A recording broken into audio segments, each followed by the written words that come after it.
বিচের চারদিকে খোলামেলা পোশাকে অসংখ্য রমণী রয়েছে, কিন্তু অ্যারনের দৃষ্টি ফোনের দিকে নিবদ্ধ। কিছু রমণী তো অ্যারনের সাথে কথা বলার জন্য অ্যারনের দিকে এগিয়ে আসা শুরু করে, কিন্তু তার আগেই রোজ অ্যারনের কাছে গিয়ে দাঁড়ায় আর নিজের রাগী জ্বলন্ত চোখে সেই মেয়েদের দিকে তাকায়। রোজের এমন চাহনি দেখে ওই মেয়েগুলো আর এগুনের সাহস পায় না, আর তারা নিজ নিজ জায়গায় ফিরে যায়। এবার রোজ অ্যারনের গা ঘেঁষে বসার চেষ্টা করতেই অ্যারন তার ভয়ঙ্কর গম্ভীর কণ্ঠে বলে ওঠে, ডোন্ট মিস রোজ, আমার পাশে বসার পারমিশন আমি তোমাকে দেইনি। মিস রোজ। অ্যারনের এমন কথায় রোজ কিছুটা রেগে যায়। 2 দিন পর তাদের বিয়ে। তারপর থেকে পুরো অ্যারনটাই তো রোজের হবে। তাহলে অ্যারন এমন ব্যবহারের মানে কি? এসব নানা ভাবনা রোজের মাথায় চলতে থাকে। তবুও রোজ নিজেকে শান্ত করে মুখে হাসি ফুটিয়ে বলে, কয়েকদিন পর তো আমাদের বিয়ে হবে অ্যারন, তাহলে এখন পাশে বসলে সমস্যা কি? রোজের কথায় মনোযোগ না দিয়ে অ্যারন পুনরায় ফোনে মনোযোগ দেয়। এমন নীরব অপমান রোজের সহ্য হচ্ছে না, কিন্তু অ্যারনকে নিজের করে পাওয়ার জন্য রোজকে সব কিছু সহ্য করতে হবে। এসব ভেবে রোজ চুপচাপ ওখানেই দাঁড়িয়ে থাকে। অন্যদিকে আরমান আর অনু বিচে এসে পড়েছে। আরমান একবার অনুর দিকে তাকায় আর ঠোঁট টিপে হাসে। আসলে অনুর গেট আপটা দেখে আরমান হাসছে। লং স্কার্ট আর ওপর লং টপ, সাথে ওড়না, এটুকু ঠিক ছিল, কিন্তু অনুর মাথায় বড় হ্যাট, চোখে সানগ্লাস আর সাথে মুখে মাস্কও পরেছে। অনুকে এই রূপে যে দেখবে সেই অবাক হয়ে অনুর দিকে তাকিয়ে থাকতে বাধ্য হবে। আরমান এবার না পেরে জোরে হেসে দেয়। অনু এটা দেখে বিরক্ত হয়ে আরমানকে বলল, হাসছেন কেন? আরমান ভাই, কি এমন হলো যে দাঁত বের করে গগন কাঁপিয়ে হাসতে হবে? আরমান হাসতে হাসতে উত্তর দেয়, তুই এমন অদ্ভুত সাজে এসেছিস কেন? বিচে এভাবে কেন আসে? বিচে এভাবে কে আসে? পুরো প্যাকেট হয়ে এসেছিস। একটু ভালোভাবে সেজে গুজে তো আসতে পারতিস। অনু কটমট করতে করতে জবাব দেয়, এখানকার মেয়েদের মতো বেলা সাজে আসবো? দেখো কেমন খোলামেলা হয়ে এসেছে এখানের মেয়ে। বুঝি না ভাই, একটু ঢাকা পোশাক পরতে এদের সমস্যাটা কি? তোর বুঝতে হবে না, আপাতত চল, তা না হলে সকালের মতো অবস্থায় পড়তে হবে। চলো, বলেই আরমান আর অনু সামনের দিকে এগিয়ে যায়। ওরা অ্যারনের কাছাকাছি আসতেই অ্যারন আরমান আর অনুকে আসতে দেখে নিজেকে গাম্ভীর্যের চাদরে মুড়িয়ে নেয়। হুট করে কি হলো? অ্যারন রোজকে বলল, ওভাবে দাঁড়িয়ে থাকতে হবে না রোজ, আমার পাশে বসো, কিন্তু একটা বিষয় খেয়াল রেখো যাতে টাচ না লাগে। যা হবে সব না হয় বিয়ের পরেই হবে। বলেই অ্যারন মুচকি হাসলো। এদিকে অ্যারনের এমন ব্যবহারে রোজ অনেকটাই অবাক হয়ে যায়, কিন্তু পরক্ষণেই রোজ খুশি হয়ে অ্যারনের পাশে বসে পড়ে। অ্যারনের কথা মতো রোজ ঠিক খেয়াল রাখে যাতে তাদের মধ্যে কিছুটা দূরত্ব থাকে। রোজও ভাবে অ্যারন যা চাচ্ছে তাই করি। অ্যারন একটু টিপিক্যাল চিন্তাভাবনা করছে হয়তো, কিন্তু তাতে ক্ষতি কী? দিন শেষে তা অ্যারন রোজেরই হবে ভেবেই রোজ হাসে। এদিকে কিছুটা দূরে থেকে অনু অ্যারন আর রোজের সব দৃশ্যই দেখে। যদিও অনু তাদের কোনো কথাই শুনতে পায়নি, তবুও এই দৃশ্যের অনুকে ভেঙে গুঁড়িয়ে দিতে যথেষ্ট। অনু তৎক্ষণাৎ দাঁড়িয়ে পড়ে আর এক দৃষ্টিতে সেই দৃশ্য দেখতে থাকে। অনুর ভেতরে যে ঝড় বয়ে যাচ্ছে তা শুধু অনুই বুঝতে পারছে, আশেপাশের কেউ তা আন্দাজও করতে পারবে না। অনুকে নিজের পাশে না পেয়ে আরমান পিছনে তাকায় আর দেখে অনু দাঁড়িয়ে আছে। আরমান অনুর কাছে যায় আর জিজ্ঞাসা করে, কি হয়েছে কুকি? ঠিক আছিস তুই? খারাপ লাগছে? আরমানের কথায় অনু হুঁশ ফিরে পায়। অনু মাথা নাড়িয়ে বোঝায় সে ঠিক আছে, কিন্তু আরমান এতে মানে না আর বারবার ঠিক আছে কিনা অনুকে জিজ্ঞেস করতে থাকে।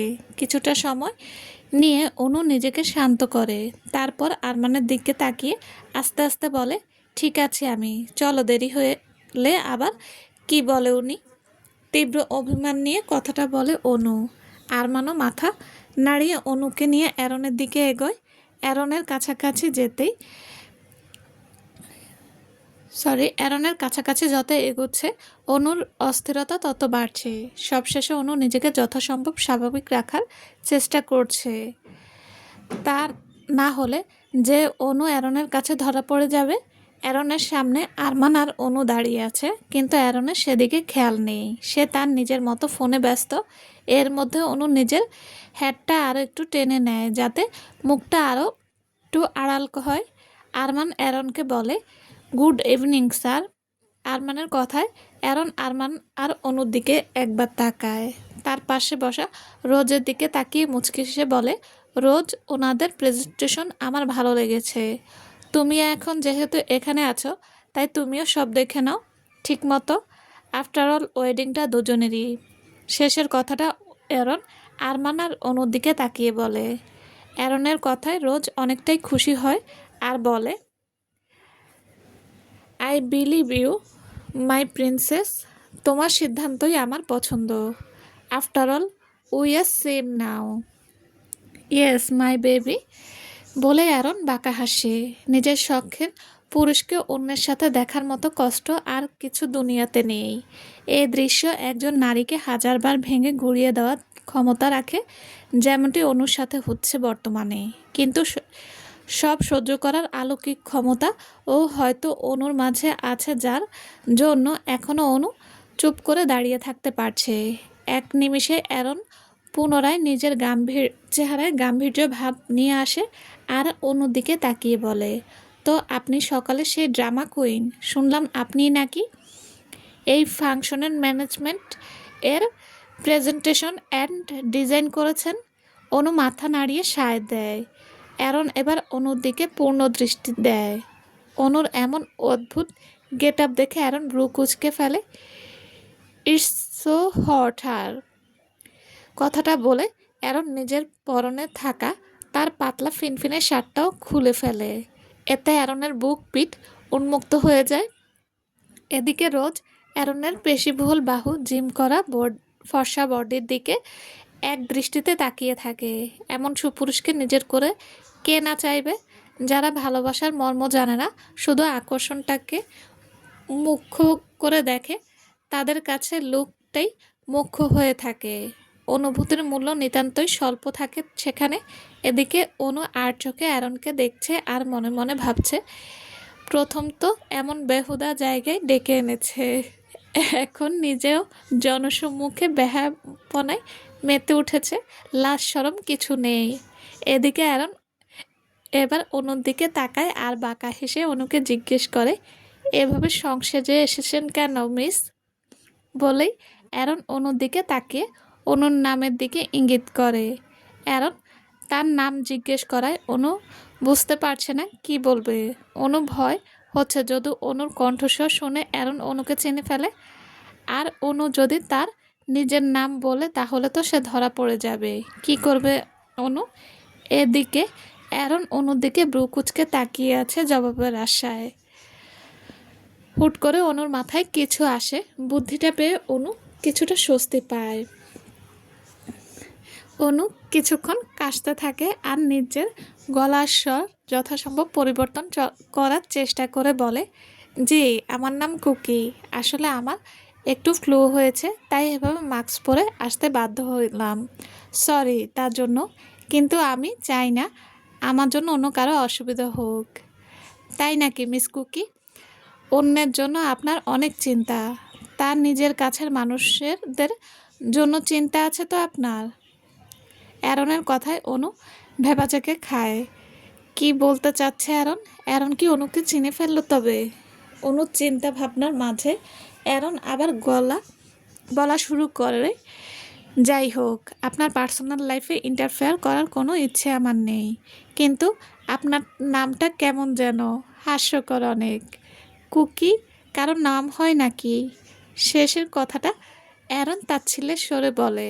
অ্যারনের এমন কথাটা অনুর পছন্দ হয় না, তাই অনু অ্যারনকে বলে কেউ ভালোবেসে অনেক স্নেহ করে নামটা দিয়েছে, তাই এটা নিয়ে মজা করবেন না প্লিজ। অনুর এমন কথায় আরমান মুগ্ধ হয়ে অনুর দিকে তাকায়। অ্যারনের ঠোঁটের কোণে এক চিলতে প্রাপ্তির হাসি, কিন্তু সেই প্রাপ্তিটা কি অ্যারন অবমাননা করে অনুর বলা এমন কথায়। অ্যারন রেগে যায়। অ্যারন নিজের চোয়াল শক্ত করে কিছুক্ষণ অনুর দিকে শান্ত দৃষ্টিতে তাকিয়ে থাকে। যে অ্যারন কার্লেন কে সবাই ভয় পেয়ে চলে, গলা উঁচু করে কথা বলে না, সেই অ্যারনকে এই মেয়ে তার কথার জবাব দিচ্ছে। বিষয়টি অ্যারনের সহ্য হচ্ছে না। অ্যারন রাগে হাত মুঠো করে নেয়, তারপর যথাসম্ভব নিজেকে শান্ত করে দাঁতে দাঁত চেপে বলে, whatever, go hell with your love and affection, just want you to do my work perfectly and quality level. Now explain your presentation first. অ্যারনের এমন রুক্ষ কথায় অনু কষ্ট পায়, কিন্তু অনু কিছু করার নেই। একটা দীর্ঘশ্বাস ছেড়ে অনু আস্তে আস্তে প্রেজেন্টেশন এক্সপ্লেন করতে থাকে। রাতের প্রহরে ব্যালকনিতে দাঁড়িয়ে বাইরের দৃশ্য দেখতে ব্যস্ত অনু। অনু কিছুতেই অ্যারনের এমন অদ্ভুত ব্যবহারের কারণ বুঝতে পারছে না।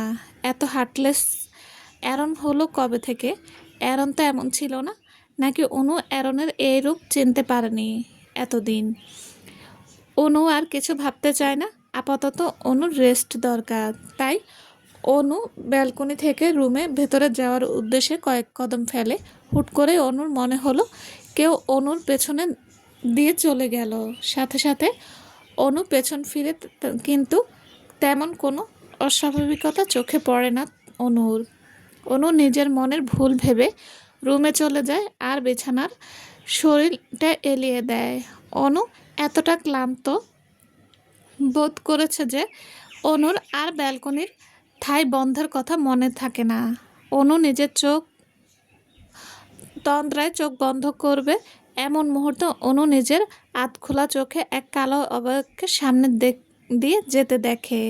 এবার অনু ক্লান্ত মস্তিষ্কে মুহূর্তে সজাগ হয়ে যায়। অনু বুঝছে না কি হচ্ছে। অনু এখন যা দেখছে বা অনুভব করছে সেগুলো কি আসলে হচ্ছে, নাকি সব কিছু অনুর মনের ভুল? এবার অনুর ভয় লাগা শুরু করে। কিছুক্ষণ ভয়ে অনু থম মেরে বসে থাকে, কিন্তু পরে পুনরায় এমন কোনো কিছু না হয় অনু নিজের মধ্যে কিছুটা সাহস জুগিয়ে বিছানা থেকে নেমে ব্যালকনির থাইটা লাগিয়ে দিয়ে পুনরায় বিছানায় শুয়ে পড়ে। অনু আর কিছু ভাবতে চায় না। অনু চোখ বন্ধ করে ফেলে। কিছু সময়ের মধ্যে অনু ঘুমে তলিয়ে যায়। এদিকে ব্যালকনির থাইয়ের সামনে এসে দাঁড়ায় এক কালো অবয়ব। থাইয়ের কাছ থেকে একজোড়া রক্তিম লাল চোখ অনুকে পলকহীনভাবে দেখে যাচ্ছে। সকাল সকাল অনু আর আরমান রিসোর্টে এসে পড়েছে। আজও অনু মাস্ক পরে এসেছে। কাল অনু প্রেজেন্টেশনটা পুনরায় অ্যারন আর রোজের সামনে প্রেজেন্ট করে। তারপর এই ওয়েডিং প্ল্যানিং ডিল আরমান আর অনুই পায়। অনুর কি ভাগ্য! সে নিজ হাতে তার শখের পুরুষের বিয়ের আয়োজন করবে। অনুর সামনে তার শখের পুরুষ অন্য কারো হবে। আচ্ছা, যখন অ্যারন আর রোজের ওয়েডিং সেরিমনি হবে তখন অনু কিভাবে দেখবে সেগুলো? কিভাবে সামলাবে নিজেকে? কথাগুলো মনে হতেই অনুর কষ্টের মাত্রা আরও বেড়ে যায়। অনুর এসব চিন্তাভাবনার মাঝে আরমান অনুকে ডাকে আর বলে, আমি চিন্তা করতে পারছি না, এত বড় অপরচুনিটি আমরা পেয়েছি কুকি। টপ ম্যানেজমেন্ট কোম্পানিগুলোর মধ্যে আমরা এই ডিলটা পেলাম। তোকে অনেক অনেক ধন্যবাদ, তোর জন্যই এই ডিলটা পেয়েছি। আরমানের কথায় অনু মলিন হেসে বলে, আমার জন্য না আরমান ভাই, সব তোমার এতদিনের পরিশ্রমের ফল। তোমার জন্য আমি অনেক খুশি আরমান ভাই। অনু আর আরমান রিসোর্টের সামনে বাগানের মতো জায়গায় দাঁড়িয়ে কথা বলছিল, কিন্তু তাদের দিকে যে কেউ এক দৃষ্টিতে তাকিয়ে আছে তা অনু বা আরমান কেউ জানতেও পারছে না। অ্যারনের রুমের ব্যালকনির বাগানে সাইডে একতলায় নিজের ব্যালকনিতে দাঁড়িয়ে আছে অ্যারন। কিছুক্ষণ আগেই অ্যারন রিসোর্টে তার রুমে ফিরেছে। অ্যারন মাত্রই শাওয়ার নিয়ে শুধু প্যান্টটা পরে খালি গায়ে ব্যালকনিতে এসে দাঁড়িয়েছিল। ঠিক তখনই অ্যারন আরমান আর তার সাথে থাকা আরমানের পার্টনারটাকে দেখতে পায়। এত দূরে থাকা অবস্থায়ও অ্যারন তাদের মাঝের সব কথা এই শুনছে। অ্যারনের রক্তিম লাল চোখে শান্ত দৃষ্টিতে অনু আর আরমানের দিকে তাকিয়ে আছে। এর মাঝে অ্যারনের হাতে তার সোয়ার্ডটা দৃশ্যমান হয়। একটু আগে অ্যারনের হাতে কিছু ছিল না, কিন্তু এখন হুট করে তার হাতে সোয়ার্ডটা কিভাবে এলো তা সত্যিই চিন্তার বিষয়। কিন্তু ভ্যাম্পায়ার প্রিন্স অ্যারনের কাছে সব সম্ভব। কিছুক্ষণ কথাবার্তার পর আরমান আর অনু রিসোর্টের ভেতরে চলে যায়। ওরা চলে যেতেই অ্যারনের হাতের তলোয়ারটাও অদৃশ্য হয়ে যায়। অনু আর আরমান বাগানে যতক্ষণ ছিল পুরোটা সময় অ্যারনের চোয়াল শক্ত করে অনুভূতি শূন্য দৃষ্টিতে তাদের দিকে তাকিয়েছিল। তাদের প্রতি অ্যারনের কিসের এত ক্ষোভ, এটি সত্যি চিন্তার বিষয়। আরমান আর অনু রিসেপশনে এসে বসে রয়েছে। সব কিছুর গাইডেন্স তো অ্যারনই দেবে, তাই তারা অ্যারনের অপেক্ষায় বসে আছে। আরমান অনুকে বসতে বলে ওয়াশরুমে চলে যায় প্রকৃতির ডাকে সাড়া দিতে। অনু একাই সেখানে বসে রইল। কিছু সময়ের মাঝে অ্যারন সেখানে উপস্থিত হয়। অ্যারনের পরে ডার্ক রেড টি শার্ট আর তার ওপর ব্ল্যাক লেদার জ্যাকেট। চুলগুলো কিছুটা এলোমেলো করে স্টাইলিশভাবে ব্রাশ করা, সাথে চোখে সানগ্লাস, সব মিলিয়ে অ্যারনকে দারুণ লাগছে। অনু না চাইতেও অনুর চোখ বারবার অ্যারনের দিকে চলে যাচ্ছে। অনু নিজের উপর নিজেই বিরক্ত হচ্ছে। অনু পুনরায় আর চোখে অ্যারনের দিকে তাকাতেই অ্যারন আর অনু চোখাচোখি হয়ে যায়। অনু সাথে সাথে চোখ ফিরিয়ে নেয়। অনু যে অ্যারনকে দেখছিল তা অ্যারন ঠিকই দেখেছে। অনু যখন হচকচিয়ে চোখ সরিয়ে নেয় তা দেখে অ্যারন বাঁকা হাসে। অ্যারন অনুর কানের কাছে গিয়ে ফিসফিস করে বলে, আমাকে দেখতে চাইলে সরাসরি দেখতে পারেন miss Cookie. I don't mind if you do that, I will be pleasure for me. বলেই অ্যারন অনুর থেকে সরে আসে আর বাঁকা হাসে। এদিকে অনু অস্বস্তিতে পড়ে যায়। তার মধ্যে আরমান ওয়াশরুমে গিয়েছে, তাই অনু একাই আছে। প্রফেশনাল খাতিরে অনু তেমন কিছু না বলে চুপ করে দাঁড়িয়ে থাকে। এর মধ্যে আরমান সেখানে এসে পড়ে আর অ্যারনের সাথে কুশলাদি বিনিময় করে। অ্যারনও গম্ভীর হয়ে আরমানের সাথে কথা বলতে থাকে আর অনু চুপ করে দাঁড়িয়ে থাকে। অ্যারন বেবি এমন ডাকে। অ্যারন সহ সবাই পেছনে তাকায় আর রোজকে দেখতে পায়। জিন্স টপ আর পাতলা লেডিস জ্যাকেটে রোজকে ভালোই লাগছে। রোজ হাসি মুখে অ্যারনের পাশে গিয়ে দাঁড়ায়। অ্যারন শান্ত দৃষ্টিতে রোজের দিকে তাকিয়ে আছে। রোজ কিছুটা আহ্লাদি স্বরে অ্যারনকে বলে, তুমি চলে এলে যে, আমাকে একবার ডাকলেও না। ঘুমাচ্ছিলে তুমি, তাই আর ডাকিনি তোমায়। Oh, how so sweet of you. বলে রোজ অ্যারনের বাহু ধরার জন্য এগিয়ে যায়, কিন্তু অ্যারনের চোখের ভয়ঙ্কর চাহনি দেখে রোজ কাচুমুচু হয়ে পিছিয়ে আসে। এদিকে অনু মাথা নিচু করে দাঁড়িয়ে আছে। রোজ এসে অ্যারনের পাশে দাঁড়ানোর পরপরই অনু মাথা নিচু করে নেয়। নিজের চোখে তাদের এমন মধুর দৃশ্য দেখবে কি করে অনু, তাই অনু মাথা নিচু করে নেয়। মাথা নিচু করে চোখ দুটোকে সামনের দৃশ্য দেখা থেকে বিরত রাখতে পারলেও নিজের কান দুটোকে তো আর অনু বন্ধ রাখতে পারেনি। তাই ওদের সব কথোপকথনই অনু শুনেছে। অনুর বুকের ভেতর তোড়পাড় শুরু হয়ে গেছে। অনু বুঝতে পারছে না সামনে 3-4 দিন অনু নিজের পরিচয় গোপন রেখে সব সামলাবে কি করে। আচ্ছা, অ্যারন যে তখন বলেছিল রোজ ঘুমাচ্ছে দেখে রোজকে জাগায়নি, তাহলে কি অ্যারন আর রোজ বিয়ের আগে রুম শেয়ার করে? অবশ্য এখানে এসব অহরহই হয়ে থাকে, ওরা বাদ যাবে কেন? এমন নানা আকাশ কুসুম চিন্তা অনু করতে থাকে। এরই মাঝে কি হলো, অ্যারন রাগে তার চোয়াল শক্ত করে ফেলে আর অ্যারন গম্ভীর কণ্ঠে বলে ওঠে, লেটস গো টু আউটসাইড। ওখানেই ফাংশনের সব বিষয়ে আলোচনা করা হবে। যে চলুন। তারপর অনু, আরমান, অ্যারন, রোজ বাইরে গিয়ে গাছের ছায়ার নিচে রাখা চেয়ারে বসে পড়ে আর ফাংশনের সব অ্যারেঞ্জমেন্ট সম্পর্কে ডিসকাস করে নেয়। কাল রাত অ্যারন আর রোজের প্রি ওয়েডিং সেরিমনি পার্টি, আর পার্টিটা রিসোর্টের বাগানেই অ্যারেঞ্জ করা হবে। তাই অ্যারন আরমানকে সেভাবে সব প্রিপেয়ার করার কথা বলে সেখান থেকে চলে যায়। অ্যারনের পেছন পেছন রোজও যায়। এত কম সময়ে এত কিছুর অ্যারেঞ্জমেন্ট করার কথা ভেবে আরমান কিছুটা চিন্তায় পড়ে যায়। তার মধ্যে অ্যারন কার্লেন ফেমাস আইকন, যেমন তেমন অ্যারেঞ্জমেন্ট করলে তো চলবে না। পার্টিতে বড় বড় সব লোক আসবে। অ্যারন কার্লেনের পার্টি বলে কথা। আরমান দাঁড়িয়ে এসব কিছু ভাবছিল। তখন অনু আরমানের কাছে গিয়ে আরমানকে ডাকে আর জিজ্ঞাসা করে, কি হয়েছে আরমান ভাই? কি এত ভাবছো? এত কম সময় নিয়ে কীভাবে এত কিছু করব বল কুকি? ঠিক মতো না করলে তো আমাদের কোম্পানির দুর্নাম হবে। সবাই কিভাবে সব হবে? অনু মুচকি হেসে আরমানকে বলে, এত টেনশন নিও না তো, আমরা তো আছি, সবাই সবাই মিলে সামলে নেব। অনুর কথায় আরমান মুচকি হাসে। তারপর ফোন নিয়ে সাইডে গিয়ে বাকি মেম্বারদের আসার জন্য বলে দেয়। অন্যদিকে অনু আবার সেই অনুভূতির চিন্তার সাগরে ডুব দেয়। সামনের দিনগুলো কি হতে যাচ্ছে অনুর জীবনে। রাতের আকাশে আজ নেই কোনো চাঁদ তারা। অমাবস্যায় ঘুটঘুটে আধারের কালো চাদরে মরিয়ে আছে প্রকৃতি।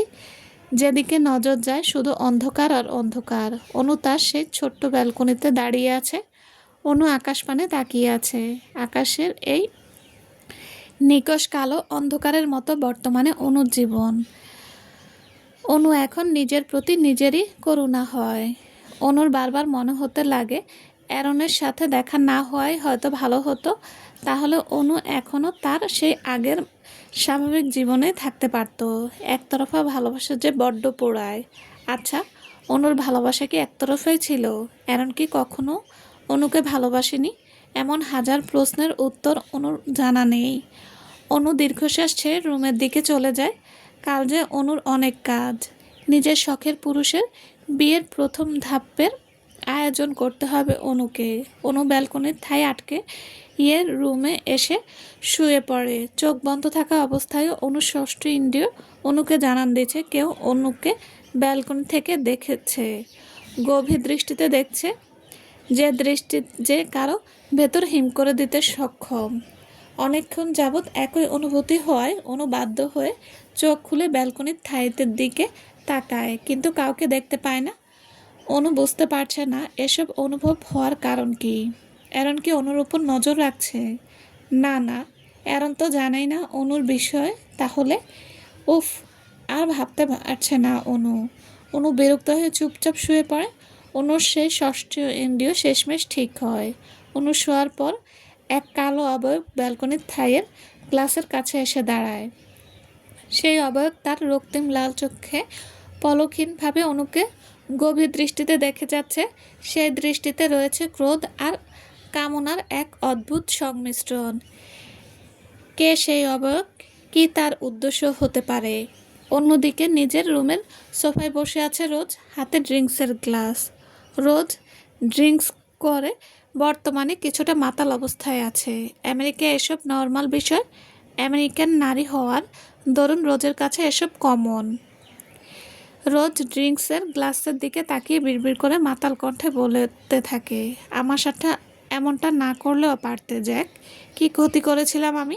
কেন তুমি এমন করলে? অবশ্য তুমি কিভাবে জানবে? প্রতিশোধের নেশায় অন্ধ হয়ে তুমি তা না হলে বুঝতে বিশ্বাস জিনিসটা ঠিক কতটা নাজুক। তুমি আমার সাথে অভিনয় করে গেছো দিনের পর দিন। আমার ইমোশন ফিলিংস নিয়ে প্রতিনিয়ত খেলেছো। কিভাবে পারলে জ্যাক? তোমার থেকে অ্যারন অনেক ভালো। অন্তত তোমার মতো মিথ্যে অভিনয় করে না। অ্যারন যা করে সব সামনাসামনি করে। অ্যারনের মতো জেন্টলম্যান হাজারে হয় না। Oh my Jack, son you will feel that pain of fake love with went to see your pain but can't because that time I will be a Aaron's arm. আমার আকর্ষণ জেদ রাগ যাই বলো না কেন সব তুমি অ্যারন। আর কাউকে মন দেওয়ার মতো ভুল রোজ করবে না। জীবনে দরকার হচ্ছে একজন সুপুরুষ সঙ্গ, আর অ্যারনের মতো সুপুরুষ ইহকালে আর কেউ নেই। আর চিরযৌবনা কে না হতে চায়। I know I don't love you because my heart is broken into pieces, but I need you, Aaron. I won't be selfish. বলে রোজ নেশায় ঢলে পড়ে। চলবে। আসসালামু আলাইকুম। গল্পটা কেমন লেগেছে প্লিজ জানাবেন। আর হ্যাঁ, যারা এখনও আমার চ্যানেলটি সাবস্ক্রাইব করেনি তারা প্লিজ চ্যানেলটি সাবস্ক্রাইব করে পাশে থাকবেন। সবাই ভালো থাকবেন। আল্লাহ হাফেজ।